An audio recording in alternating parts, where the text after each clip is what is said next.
Assalamualaikum warahmatullahi wabarakatuh. Saya Nuratul Hafido, NIM 1808135 dari Prodi D3 Farmasi. Di sini saya akan menjelaskan apa itu komunikasi. Komunikasi adalah suatu penyampaian pesan dari sumber kepada penerima. Komunikasi mempunyai unsur dan bentuk-bentuk tersendiri. Komunikasi mempunyai unsur yang pertama ada sumber, komunikator, pesan, saluran atau channel, komunikan, dan umpan balik. Kemudian untuk bentuk-bentuk komunikasi terdiri dari komunikasi intrapersonal, komunikasi antar pribadi, komunikasi organisasi, komunikasi massa, dan komunikasi kelompok. Kemudian untuk komunikasi didefinisikan menjadi dua kelompok, yaitu komunikasi primer dan komunikasi sekunder. Komunikasi primer merupakan suatu proses penyampaian pesan atau pikiran perasaan kepada orang lain dengan menggunakan lambang atau simbol sebagai media. Kemudian ciri-ciri dari komunikasi primer itu berlangsung secara langsung atau face to face menggunakan simbol, kemudian berlangsung dalam waktu dan ruang yang sama. Kemudian untuk komunikasi sekunder itu suatu proses penyampaian pikiran atau perasaan kepada orang lain dengan menggunakan perantara media. Media tersebut berupa televisi, radio, majalah, dan koran.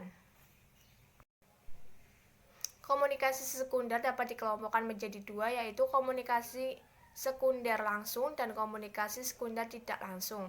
Komunikasi sekunder langsung itu komunikasi yang menggunakan media secara langsung dan mendapatkan umpan balik.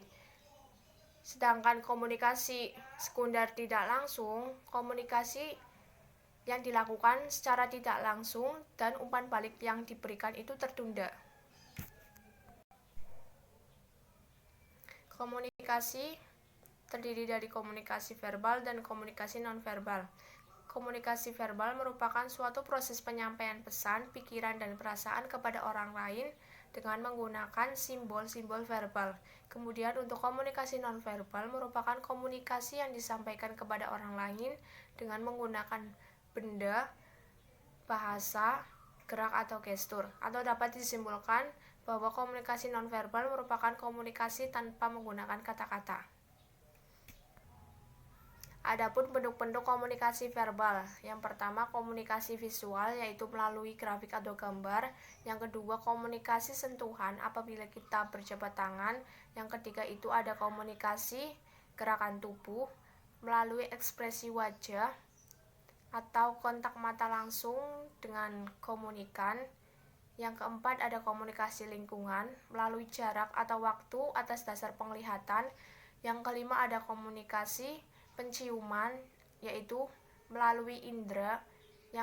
Yang keenam ada komunikasi penampilan, yaitu suatu komunikasi yang diekspresikan melalui kepribadian. Yang ketujuh ada komunikasi cita, yaitu suatu penyampaian komunikasi atau pesan melalui cita rasa pada makanan atau minuman. Komunikasi nonverbal mempunyai 5 fungsi. Yang pertama ada repetisi atau mengulang.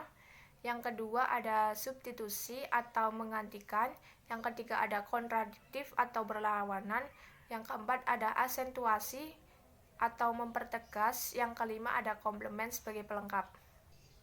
Komunikasi juga mempunyai norma, yang mana norma itu adalah suatu tatanan hidup atau aturan melalui perilaku seseorang. Contohnya pada perilaku sopan santun, yang mana aturan tersebut sudah pasti dan tidak berubah. Norma dapat bersifat objektif dan bersifat subjektif. Untuk norma yang bersifat objektif itu dapat diterapkan secara langsung, sedangkan untuk norma yang bersifat subjektif itu bersifat moral dan tidak dapat memberikan ukuran atau patokan. Nah, dalam berkomunikasi itu kita harus memperhatikan dari segi norma yang ada, yaitu dari norma agama, norma kesopanan, norma kesusilaan, dan norma hukum.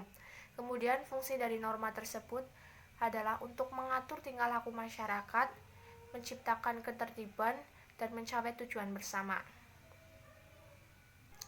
Adapun macam-macam norma, yang pertama norma agama, yaitu berkaitan dengan kepercayaan atau agama masing-masing. Yang kedua ada norma kesusilaan, yaitu berasal dari hati nurani yang mana harus saling menghargai, menghormati antar sesama. Yang ketiga ada norma kesopanan, yaitu yang berasal dari pergaulan atau kebiasaan-kebiasaan dari masyarakat. Yang keempat ada norma hukum, yaitu kekuasaan yang bersifat resmi dan memaksa dan bersifat mengikat. Oke, sekian dari video saya. Apabila ada kesalahan mohon maaf.